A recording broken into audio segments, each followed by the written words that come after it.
അല്ലെങ്കിൽ ഈ വിപണിയുടെ അമരക്കാരനായ അഡ്വക്കേറ്റ് ശ്രീ ജെയിംസ് സാർ ഇന്ന് നമ്മളോടൊപ്പം വേദി പങ്കിടുന്ന ആല ഗവൺമെൻറ് ഹയർ സെക്കൻഡറി സ്കൂളിൻ്റെ ഹെഡ് മിസ്ട്രസ്, ആല LP സ്കൂളിൻ്റെ HM, നമ്മുടെ സ്നേഹാദരവ് ഏറ്റുവാങ്ങുന്ന ആലയിലെ വില്ലേജ് ഓഫീസർ, ഒപ്പം ഇക്കഴിഞ്ഞ SLC പരീക്ഷയിൽ മികച്ച വിജയം നേടി ഇന്ന് നമ്മുടെ ആദരവ് ഏറ്റുവാങ്ങുന്ന പ്രിയ വിദ്യാർത്ഥി സുഹൃത്തുക്കൾ, എത്രയും സ്നേഹം നിറഞ്ഞ സുഹൃത്തുക്കളെ,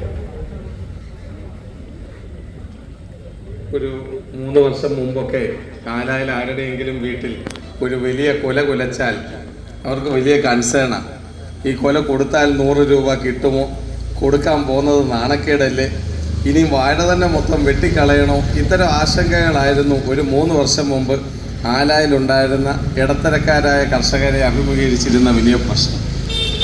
എന്നാൽ ആലായിലൊരു വാട്സാപ്പ് ഗ്രൂപ്പ് വഴിയും മറ്റും ആല വിപണി സജീവമായതോടുകൂടി ഒരു പടലേ ഉള്ളൂ എങ്കിൽ പോലും അതിൻ്റെ വിപണി മൂല്യം തിരിച്ചറിയുവാനായിട്ട് ആലായിലെ കർഷകർക്ക് കഴിഞ്ഞു. അതിലൊക്കെ ഉപരിയായിട്ട് ജാതിമത ഭേദമന്യേ ആലായിലും പരിസര പ്രദേശങ്ങളിലുമുള്ള എല്ലാ ആളുകളും ഒത്തുകൂടുന്ന ഒരു വേദിയായിട്ട് ഈ കടയും പരിസരവും മാറി എന്നുള്ളതും ഏറെ ശ്രദ്ധ.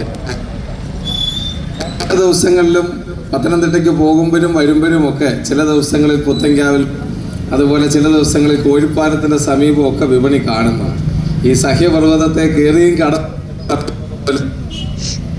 കല വിട്ട് മറ്റ് പല സ്ഥലങ്ങളിലും നമ്മുടെ വിപണിയുടെ പ്രവർത്തനം പ്രചരിച്ചു വരുന്നു എന്നുള്ളതും ഏറെ അഭിമാനകരമായ വസ്തുതയാണ്. ഒരു ദിവസം ഒരു വലിയ മഴ സമയത്ത് മുണ്ടയ്ക്കാവൂര് പോകുമ്പോൾ മഴ നനഞ്ഞും ഉൽപ്പന്നങ്ങളൊക്കെ നനഞ്ഞുകൊണ്ടിരിക്കുകയാണ്. എന്നിട്ടും ആ വിപണിയിൽ ജനങ്ങൾ സജീവമായിട്ട് നിൽക്കുന്നു എന്നുള്ളതും ഏറെ ശ്രദ്ധേയമാണ്. ഞാൻ ദീർഘിപ്പിക്കാനായിട്ട് ആഗ്രഹിക്കുന്നില്ല. കൃഷിയോട് എല്ലാവർക്കും അപമതിപ്പുള്ള ഒരു കാലഘട്ടമാണ്.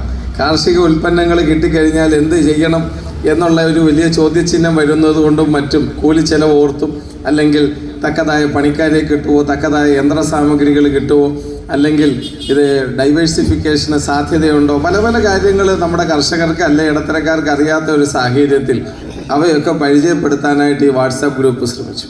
ഞാൻ പലപ്പോഴും ചിന്തിക്കാറുണ്ട്, ജെയിംസ് സാറിനെ സംബന്ധിച്ച് എന്തിനാണ് ഇത്രയും ഇനിഷ്യേറ്റീവ് എടുക്കുന്നത്, ആരെങ്കിലും ഇത്രയും ഇനിഷ്യേറ്റീവ് എടുത്ത് പ്രവർത്തിക്കുമെന്ന് ചോദിക്കും. നമ്മൾ ഏത് രാത്രിയിൽ വിളിച്ച് സാറേ ഒരു ചാണകപ്പൊടി കിട്ടാനുണ്ടോ, അല്ലെ തേങ്ങ ഇടാൻ ഒരാളുണ്ടോ എന്ന് ചോദിച്ചാൽ ഒരു വൈക്ലഭ്യവും കൂടാതെ പുള്ളി പ്രതികരിക്കും. ചിലപ്പോൾ 2-3 പേരുടെ നമ്പർ തന്നതിന് ശേഷം കിട്ടിയോ എന്ന് ചോദിക്കും.